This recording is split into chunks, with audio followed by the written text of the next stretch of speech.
6장 1절에서 8절까지 말씀입니다. 말씀 봉독 후에 송필홍 목사님께서 깨달음이 남은 장벽을 깨달은 제목으로 설교해 주시겠습니다. 함께 말씀을 봉독하시겠습니다. 가이사라에 고넬료라 하는 사람이 있으니 이달리아의 부대라 하는 군대의 백부장이라. 그가 경건하여 온 지방과 더불어 하나님을 경외하며 백성을 많이 구제하고 하나님께 항상 기도하더니 하루는 제9시쯤 되어 환상 중에 밝히 보여 하나님의 사자가 들어와 이르되 고넬료야 하니 고넬료가 주목하여 보고 두려워 이르되 주여 무슨 일이니까? 천사가 이르되 내 기도와 구제가 하나님 앞에 상달되어 기억하신 바 되었으니 내가 지금 사람을 요빠에 보내어 베드로라 하는 시몬을 청하라. 그는 누장이 시몬의 집에 유숙하니 그 집은 해변에 있다 하더라. 마침 말하던 천사가 떠나매 고넬료가 집안 하인들과 부하 가운데 경건한 사람 하나를 불러 일을 다 이루고 요빠로 보내니라. 네, 아멘. 우리 시간 잠깐 기도하겠습니다. 주님, 이 시간 말씀을 나누는 시간입니다. 다시 돌아올 수 없는 이 시간에 우리 각자에게 무슨 말씀을 하기 원하시는지 마음을 기울여 성령의 음성에 귀 기울이게 해 주십시오. 말씀을 깨달아 주님을 만나는 삶의 은혜를 경험하는 시간 되게 하여 주옵소서. 예수님의 이름으로 기도합니다. 아멘. 오늘 이야기는 베드로가 죽었던 다비다를 다시 살렸던 요빠에서 시작됩니다. 베드로는 무두장이 시몬의 집에서 머물렀다고 하는데, 여기서 무두장이는 가죽을 다루는 직업으로 죽은 동물의 시체를 만지고 또 이 가공을 해야 됐기 때문에 아주 부정한 직업에 속했습니다. 유대인인 베드로가 부정한 사람과 함께 잠시라도 기거했다는 사실은 기존 관념을 깨트린 새로운 진보이긴 했습니다마는 아직도 깨어지지 못한 거대한 벽이 있었으니 그것은 바로 유대인과 그리고 이방인 사이의 벽이었습니다. 다시 말해서 유대인들에게는 이방인들에게 전도한다는 것은 아예 생각해보지 않았던 그런 세계였다는 것이죠. 만일 초대교회에서 이 벽이 허물어지지 않았다면 저와 여러분, 이방인인 저와 여러분이 이 자리에 당연히 없었을 것입니다.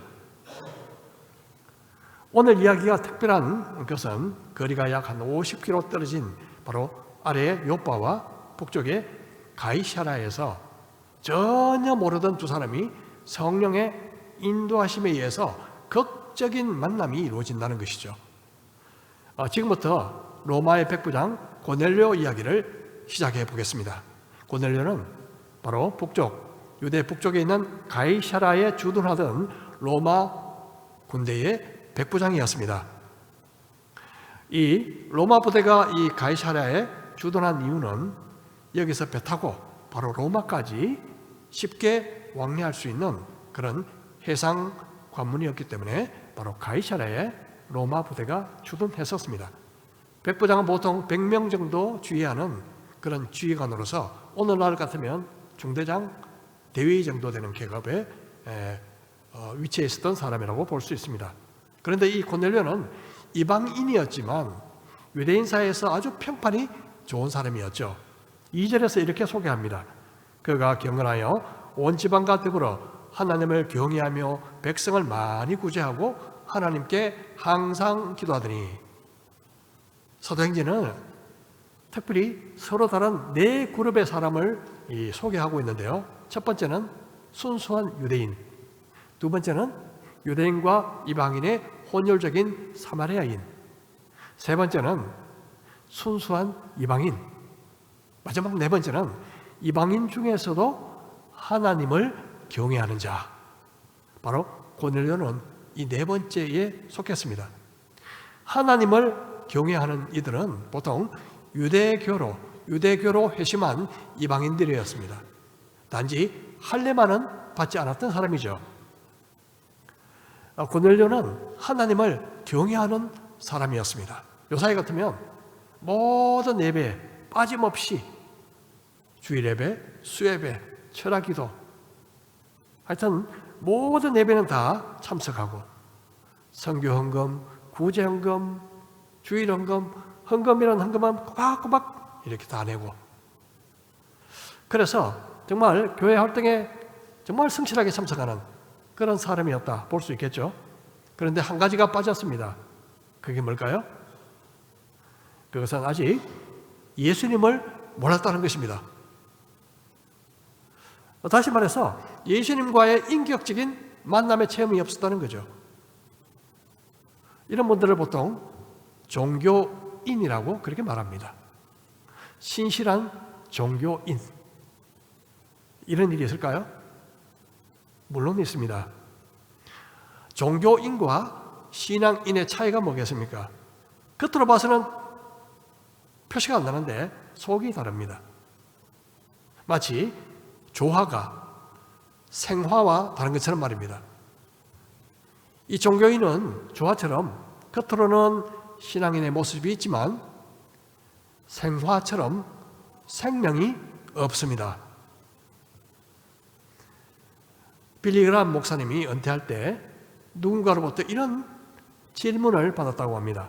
목사님, 이제 은퇴하시는 시점에서 특별히 깨달아지는 점이 한 가지 있다면 무엇입니까? 그러자 이 빌리 그라함 목사가 이렇게 대답을 했다고 합니다. 그동안 저는 복음이 교회 밖에 있는 세상 사람들에게 필요한 것이라고 생각했고, 그래서 한평생을 교회 바깥에 있는 세상 사람들에게 복음을 전하기 위해서 살아왔습니다. 그런데 지금 은퇴할 무렵쯤 보니 교회 안에 있는 사람들에게도 복음이 필요하다는 것을 깨달았습니다. 여러분, 예배당 안에 있다고 다 믿는다고 생각하면 큰 오산입니다. 믿음은 예배당 안에 있는 것이 아니고 예수 안에 있는 것입니다. 예수님 안에 있지 않으면 예배당에 천년, 만년 있어도 생명이 없는 것입니다. 그럼 어떻게 하면 예수님 안에 있을 수 있게 될까요? 바로 예수님을 나의 구주, 나의 죄를 위해서 십자가에 죽으시고 부활하신 구세주, 그리고 나의 주인으로 믿고 마음에 모셔드리면 됩니다. 바로 고넬료는 아주 선하고 훌륭한 종교인이었지만 그는 아직도 예수님 밖에 있었습니다. 자, 이제 하나님은 아주 드라마틱한 일을 행하시는데요. 서로 50km 떨어져 있던 베드로와 또 고넬료, 서로 전혀 모르는 두 사람에게 시간차를 두고 환상을 통해서 하나님이 말씀하셨습니다. 먼저 고넬료에게 나타나셨는데요. 이 고넬료가 기도하던 중에 갑자기 환상 중에 천사가 나타나서 이렇게 말합니다. 하루는 제9시쯤 되어 환상 중에 밝게 보매 하나님의 사자가 들어와 이르되 고넬료야 하니, 고넬료가 주목하여 보고 두려워 이르되 주여 무슨 일이니까? 천사가 이르되 내 기도와 구제가 하나님 앞에 상달되어 기억하신 바가 되었으니 내가 지금 사람들을 요바에 보내어 베드로라 하는 시몬을 청하라. 구시는 오늘날의 약 오후 3시경입니다. 이 고넬료는 천사의 말을 듣고 즉시 순종하죠. 전혀 모르는 이 베드로라는 사람을 초청하기 위해서 믿을 만한 세 사람을 불러 자초지정을 설명하고 그들을 보냅니다. 그들이 걸어서 약 12시간, 반나절 넘게 걸리는 시간을 가다가 너무 늦어서 중도에 하루를 자고 다음날 정오쯤 바로 베드로가 머물던 무두장이 시몬의 집 근처에 도착하는데요. 그때 베드로는 그 집 옥상에 올라가서 기도를 하고 있는 중이었습니다. 마침 그때가 점심시간 그때라 사람들이 음식을 준비할 때에 갑자기 베드로에게 환상이 보이기 시작합니다. 하늘이 확 열리더니 큰 보자기 같은 그릇이 네 모퉁이에 달려서 내려오는데 그 속에 보니 온갖 짐승과 새들이 가득 있었습니다.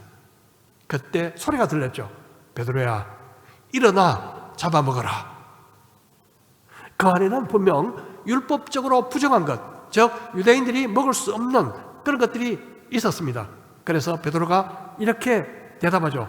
그럴 수 없습니다, 주님. 그럴 수 없습니다. 10장 14절 베드로가 이르되 주여 그럴 수 없나이다. 속되고 깨끗하지 아니한 것을 내가 결코 먹지 아니하였나이다 한데 또 두 번째 소리가 있을 때 하나님께서 깨끗하게 하신 것을 내가 속되다 하지 말라 하더라. 이런 일이 3번 있은 후 그 그릇이 곧 하늘로 올려져 가니라. 베드로의 첫 대답은 주님 그럴 수 없습니다 였습니다. 여러분 이 대답에서 모순을 발견할 수 있습니까? 주님은 주인이라는 뜻이죠. 주인. 그렇다면 주님 알겠습니다 이렇게 해야 되는데요. 주님 안 됩니다. 앞뒤가 맞지 않는 말이죠. 우리도 그렇게 할 때가 많다는 것입니다. 입으로는 주여 하면서도 행동은 내 뜻대로 하는 경우가 많다는 거죠. 저도 마찬가지지만 우리가 주님으로 고백한다면 주님 말씀대로 순종하든지 아니면 아예 주님이라고 부르지 말든지 그렇게 해야 마땅하지 않겠습니까? 이 환상은 한 번이 아니라 3번 거듭되었습니다. 그만큼 유대인으로서 이 베드로의 이 고정관념이 깨어지지 않고 있다는 뜻이겠죠. 구약시대 때 하나님은 모세의 율법을 통해서 깨끗한 동물, 그렇게 깨끗하지 못한 부정한 동물을 구별해 두셨습니다. 그렇게 하신 이유는, 그렇게 하신 가장 큰 이유는 이 이스라엘 백성들이 하나님 앞에서 구별된 거룩한 제사장 백성으로 살게 하시고 그들을 통해서 모든 민족들이 하나님을 알고 복을 받도록 하신 것이었습니다. 하지만 유대인들은 이런 규정을 가지고 이방인들과 아예 벽을 쌓고 자신들만 선택받은 민족이다. 이방인들은 하나님으로부터 버림받은 자야. 이렇게 간주했습니다. 한마디로 배타적인 선민주의에 빠져 있었던 것이죠. 주님은 이렇게 말씀하십니다. 입으로 들어가는 것이 사람을 더럽게 하는 것이 아니라 입에서 나오는 그것이 사람을 더럽게 하는 것이니라. 예수님이 이 땅에 오신 후 음식을 통한 정결법은 이제 의미가 사라졌습니다. 하지만 베드로는 긴 세월 동안 이어져 온 유대인들의 관습과 전통에서 벗어나지 못했습니다. 그가 본 환상이 끝나자마자 고넬료가 보낸 사람들이 문 밖에 서서 베드로를 찾고 있었습니다. 그때 성령께서 베드로에게 말씀하십니다. 너를 찾고 있는 사람들이 있다. 이 사람들을 의심하지 말고 따라가라. 내가 보냈다. 베드로가 내려가 보니 두 사람이 그렇게 말합니다. 저희들은 백부장 고넬료가 천사의 지시를 받고 당신을 초청하기 위해서 왔습니다. 덧붙여 그들은 이렇게 말하죠. 고넬료는 의인이고 하나님을 경외하는 사람이고 유대인들이 칭찬하는 사람입니다. 그때가 늦은 시간이라 베드로가 그들을 이끌어들여서 하루를 지내게 한 후에 이튿날 그들과 함께 바로 요바에서 길을 떠납니다. 떠날 때 형제 6명을 데리고 떠납니다. 혹시 어떤 증거가 될 수 있는 그런 기회가 되니까 형제 6명을 데리고 길을 떠나게 되는데요. 약 한 50km 요바를 떠나서 가이사라까지 가기 긴 길이었기 때문에 중간에 하루를 자고 그 이튿날 가이사라에 있는 고넬료의 집에 도착했을 때 이미 고넬료는 많은 사람들을 초청해서 기다리고 있었습니다. 24절에 이튿날 가이사라에 들어가니 고넬료가 그의 친척과 가까운 친구들을 모아 기다리더니 마침 베드로가 들어올 때에 고넬료가 맞아 발 앞에 엎드려 절하니 베드로가 일으켜 이르되 일어나라, 나도 사람이라 하고. 베드로가 들어갔을 때 고넬료는 깍듯이 발 앞에 엎드려 절을 했습니다. 지배국인 로마의 백부장이 피지배국인 유대인, 평범한 유대인에게 절을 한다는 것은 쉬운 일이 아닙니다. 왜 그렇게 했을까요? 고넬료는 베드로를 하나님이 보내신 사람이라고 믿었기 때문입니다. 그의 겸손한 자세, 이 한 가지만 봐도 그가, 이 고넬료가 얼마나 하나님을 경외하고 있는지를 짐작할 수 있죠. 우리가 사람들을 대할 때 하나님을 경외하는 마음으로 사람을 대한다면 사람들에 대한 태도가 완전히 달라질 것입니다. 사람을 무시하는 사람은요, 흔히 하나님을 무시하는 사람일 가능성이 높습니다. 보통 남편을 지극히 존중하는 아내는 시아버지, 시어머니를 존중할 줄 압니다. 아내를 지극히 존중하는 남편은 장인, 장모를 존중할 줄 압니다. 배우자를 무시하면 따라서 시어머니, 시부모, 그리고 장인, 장모를 무시하기가 쉽습니다. 우리가 누구를 대하든지 간에 하나님을 경외하는 마음을 가지고 대한다면 사람들을 존중하게 되죠. 자, 이에 베드로는 그를 잡아 붙들어 일으키면서 나도 사람입니다. 나도 사람입니다. 그렇게 말하죠. 베드로는 하나님께 돌려줘야 할 경배를 거절했습니다. 이단의 교주들은요, 보통 자신을 신격화하죠. 사람들로부터 존경받고 경배받는 것을 너무나 좋아합니다. 인간을 신처럼 받드는 일은 있어서는 안 될 일이죠. 목회자 그리고 교회 직분자라도 다를 바가 없습니다. 특별하지 않습니다. 똑같은 사람입니다. 똑같이 부족하고 죄 많고 허물 많은 사람들입니다. 우리는 모두 용서받은 죄인일 뿐입니다. 우리가 어떤 자리에 올라간다 해도, 사회적으로나 어떤 위치에 올라간다 하더라도 나는 사람이라, 이렇게 말한 베드로의 말을 기억할 필요가 있습니다. 이제 베드로는 지금까지 한 번도 겪어보지 못했던 자리에 서 있습니다. 그 자리가 어떤 자리일까요? 관습과 전통에 의하면 있어야 안 될 그 자리에 서 있다는 것이죠. 바로 이방인의 집에서, 그것도 이방인들 사이에 서 있었습니다. 하지만 그는 이렇게 운을 떼죠. 더불어 말하며 들어가 여러 사람이 모인 것을 보고 이르되, 유대인으로서 이방인과 교제하며 가까이 하는 것이 위법인 줄을 너희도 알거니와 하나님께서 내게 지시하사 아무도 속되다 하거나 깨끗하지 않다 하지 말라 하시기로 부름을 사용하지 않고 왔노라. 묻노니 무슨 일로 나를 불렀느냐? 왜 이방인들과 교제하고 가까이 하는 것이 위법이라고 말했을까요? 그것은 유대인들이 이방인들과 섞이면 부정을 탄다고 믿었기 때문입니다. 엄격한 유대인들은 빵, 우유, 심지어 올리브 기름까지 이방인들로부터 수입하는 것을 먹지 않았습니다. 고기의 경우는 더 철저했죠. 왜? 그 고기가 율법에 금지된 고기일 수도 있고, 그리고 이방 신에게 드린 고기일 수도 있으며, 피를 완전히 빼지 못한 그런 고기일 수도 있기 때문입니다. 그래서 이방인들이 주는 고기를 잘 먹지 않아요.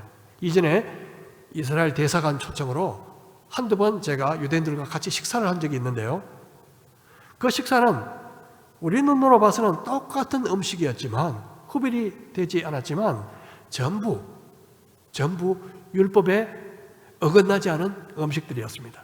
그렇게 설명하더군요. 우리는 그들의 음식을 만들어 먹을 수 있지만 유대인들은 우리가 준비한 음식을 만들어 먹지 않습니다. 이제 이 고넬료는 베드로를 초청한 이유를 이렇게 말하죠.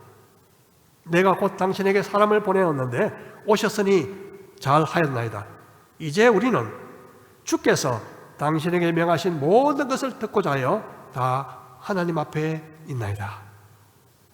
고넬료는 당신의 말을 듣기 위해서 우리가 당신 앞에 있습니다. 그렇게 말하지 않았습니다.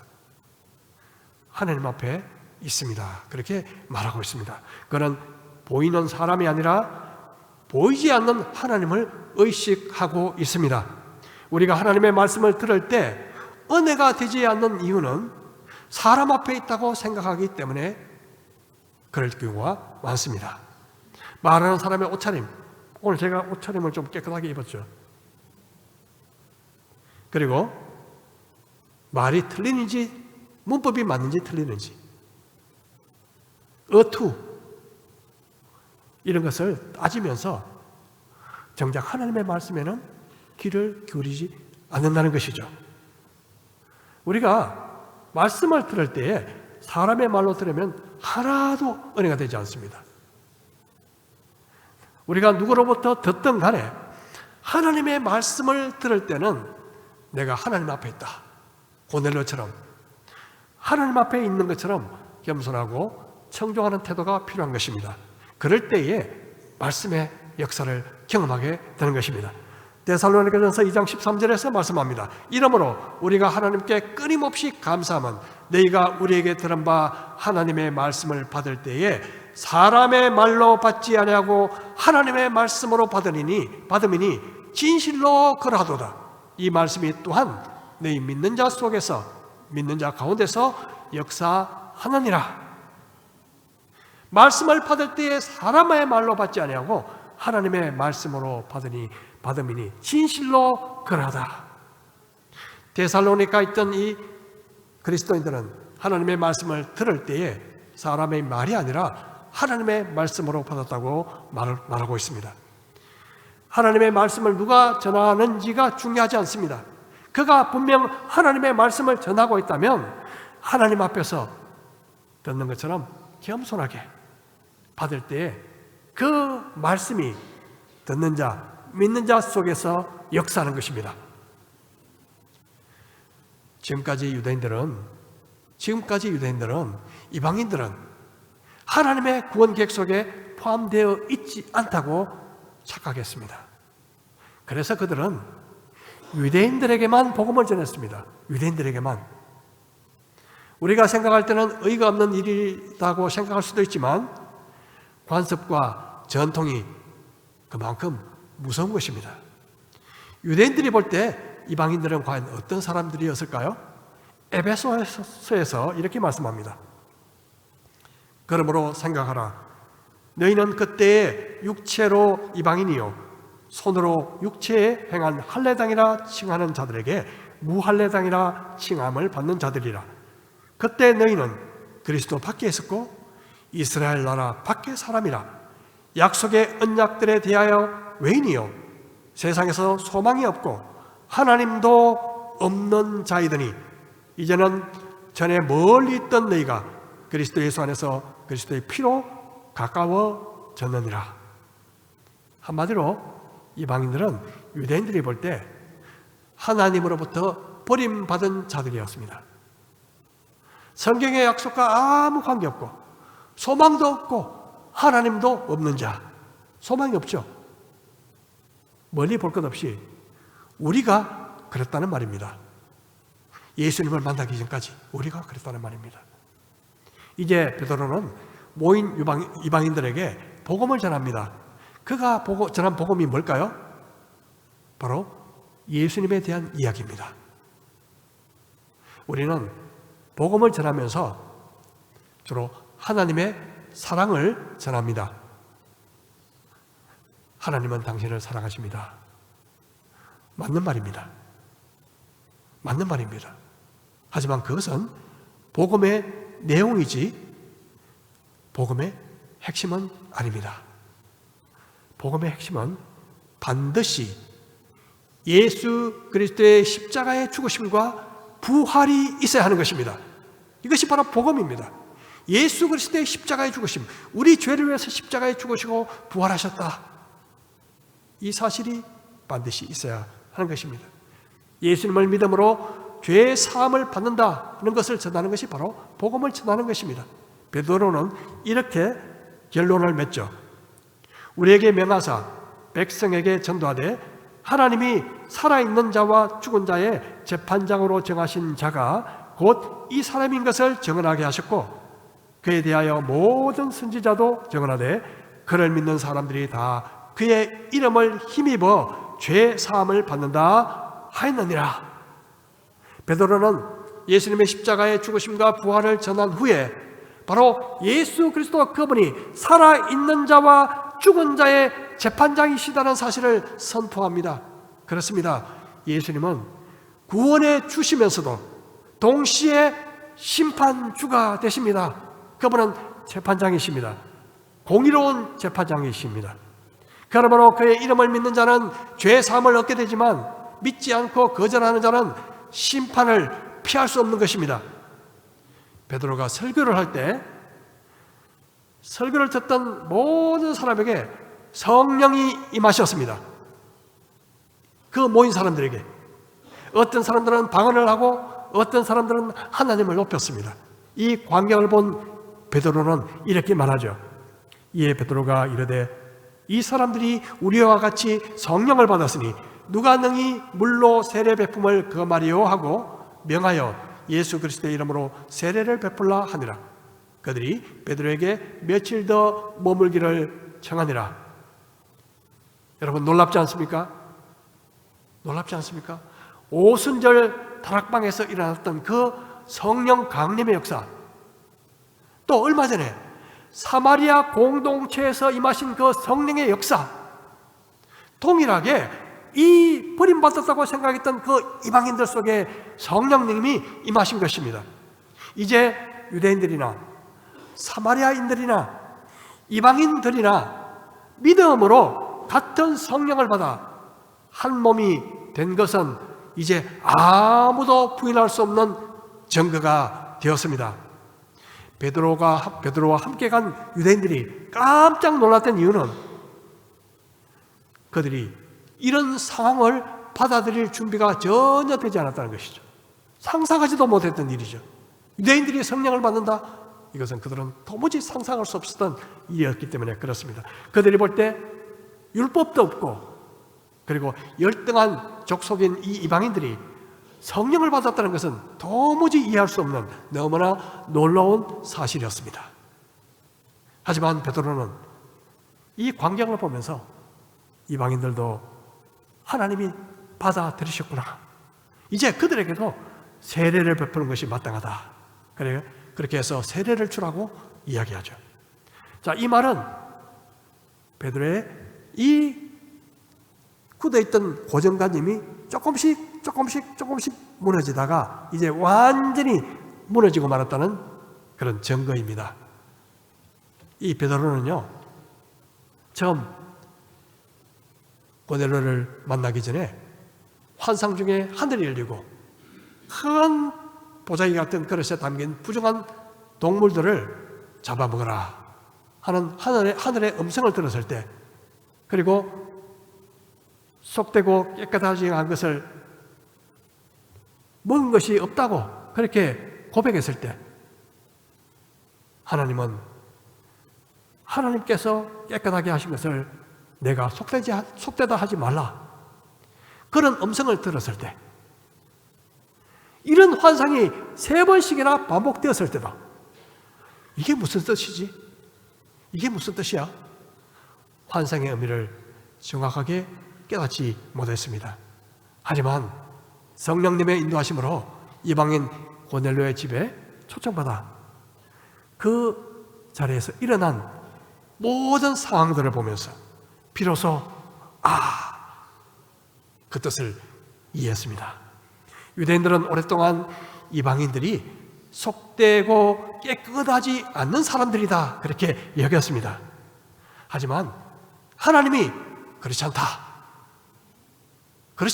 하시면 그렇지 않은 것입니다.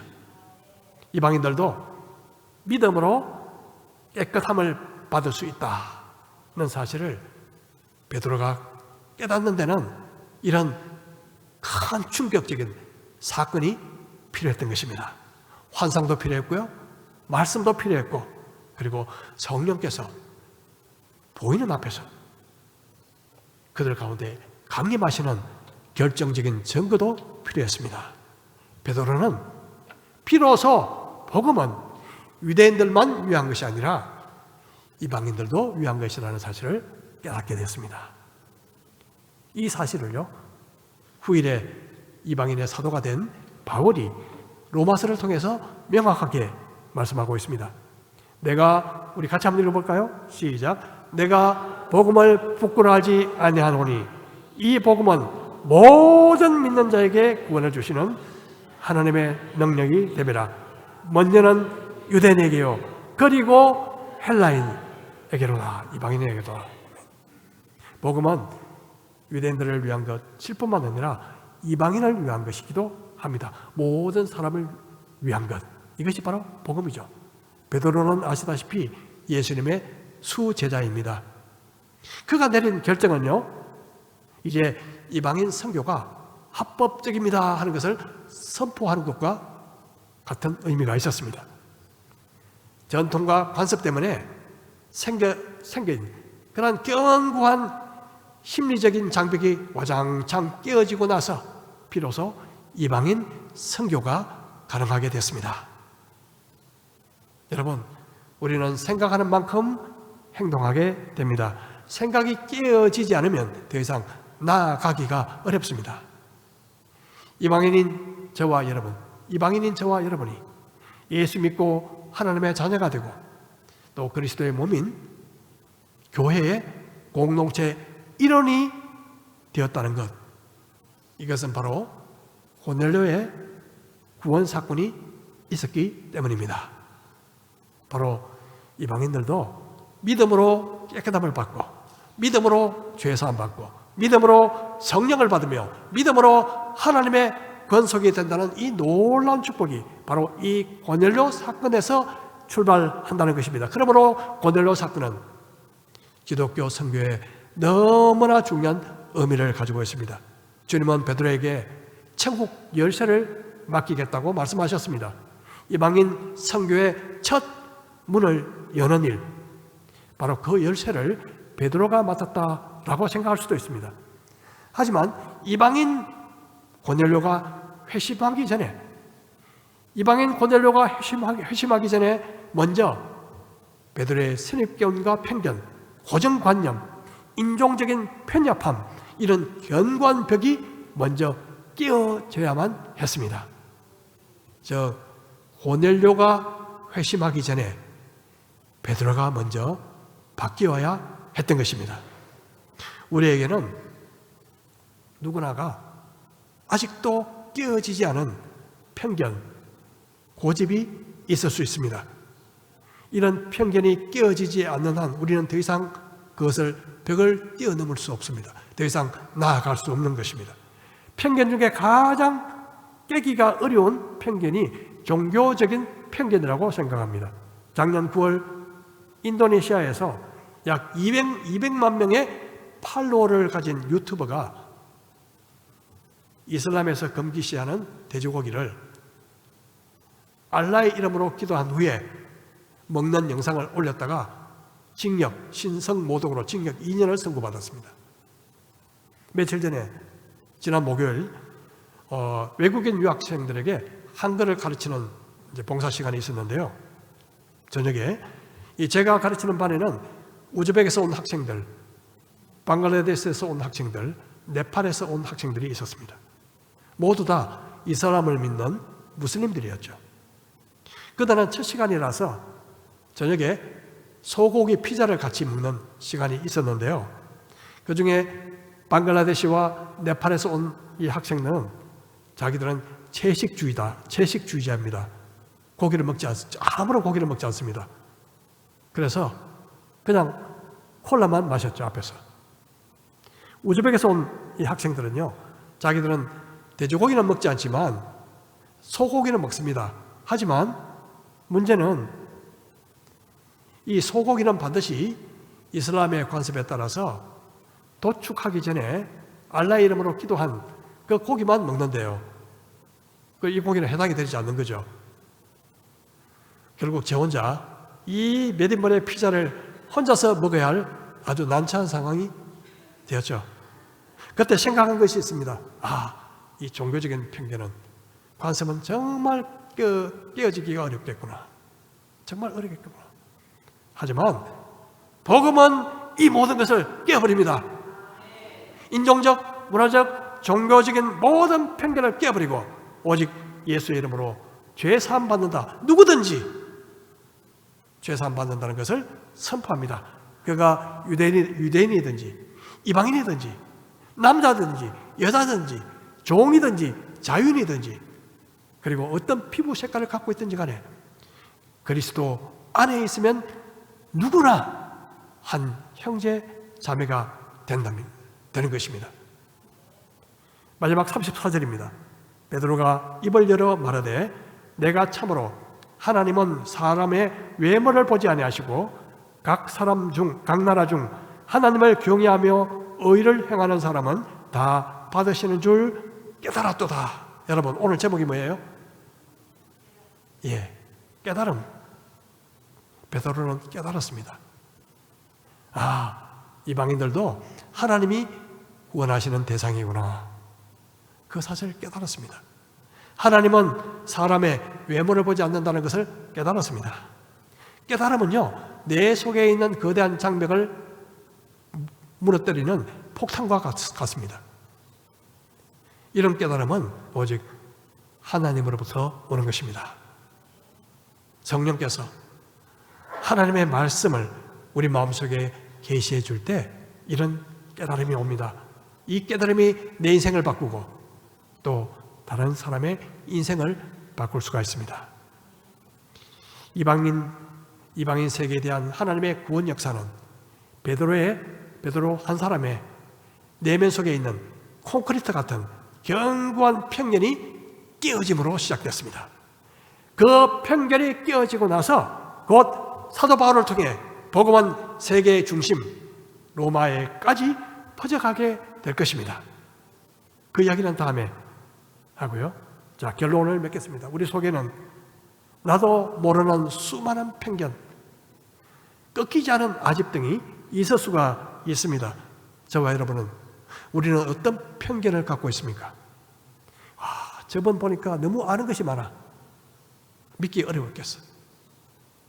저분은 너무 독실한 타 종교인이라서 도무지 믿을 것 같지 않아. 우리 부모님을 위해서 수십 년 기도했는데도 아무 변화되는 게 없으니 도무지 가능성이 없는 것 같아. 저렇게 나쁜 짓 하는 사람이 어떻게 하나님 믿고 변화될 수 있겠어? 저 사람의 험상궂은 얼굴을 보니 도무지 믿을 사람 같지 않아. 예를 들어서 이런 편견들 말이죠. 여러분, 성령님께서 하나님의 말씀과 다양한 그런 역사를 통해 깨닫게 해주심으로 말미암아 우리 속에 있는 잘못되고 견고한 편견들이 깨어지는 하나님의 역사, 하나님의 은혜가 있기를 주의 이름으로 축복합니다. 그리고 그 벽을 이제 우리가 뛰어넘어 생명의 말씀을 누구에게나 전할 수 있는 우리 모두가 되시기를 주님의 이름으로 축복합니다.